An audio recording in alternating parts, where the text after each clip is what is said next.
Hello everyone, welcome back to our channel. In this video, I will guide you through how to create account in Cineswipe application. For that, first of all, launch the application by simply tapping on it. Once the application is open, there you will see Get Started button. Tap on that.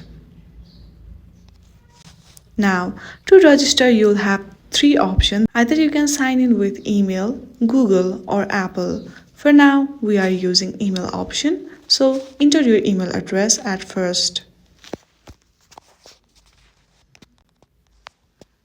Then enter your password.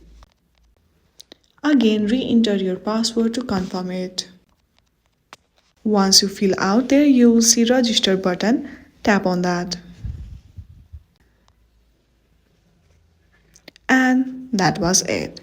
You have successfully created account on Cineswipe. I hope this video was helpful. If you like this video, then please do not forget to like and subscribe to our channel. Thank you for watching.